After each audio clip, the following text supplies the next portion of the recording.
Mon entreprise, elle s'appelle Prelco.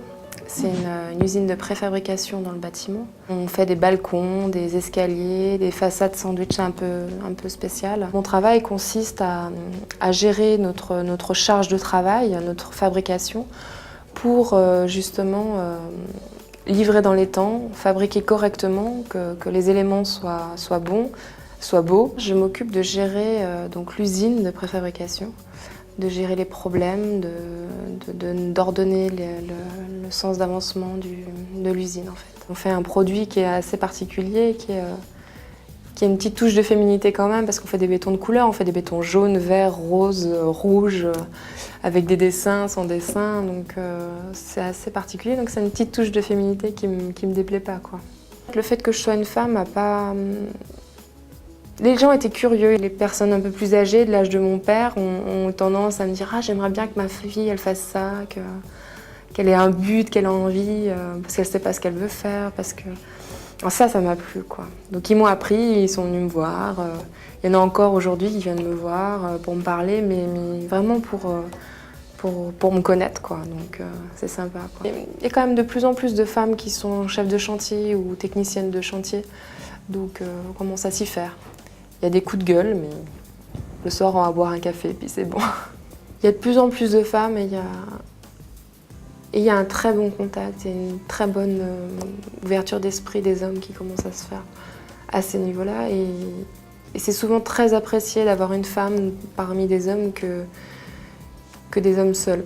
Le fait que d'une, je sois patiente et que l'autre... je sois une femme, je pense que ça aide beaucoup à ce poste-là, justement pour les relations et pour ce contact humain. Le fait de construire quelque chose et de se dire, bah voilà, y a des gens qui vont habiter dans un immeuble pour lequel j'ai participé. Ça, c'est génial, quoi. De se dire qu'on a mis sa petite graine pour que les gens ils aient un toit où se loger. En plus, maintenant, on fait des magnifiques bâtiments, donc ça me plaît vraiment, quoi. C'est très agréable de travailler avec ce genre de matériaux et on peut se permettre de faire beaucoup de choses justement avec des décors ou avec des couleurs. C'est très très beau et c'est très... Une fois fini, une fois monté, c'est magnifique. J'aimais le dessin technique, on m'a dit il y a mécanique, il y a génie civil. Mon frère étant mécanique, j'ai pris génie civil. Donc c'est pas, il n'y a ni la famille, personne ne m'a poussé là-dedans. Et puis donc j'ai fait un bac STI, donc sciences techniques industrielles en génie civil.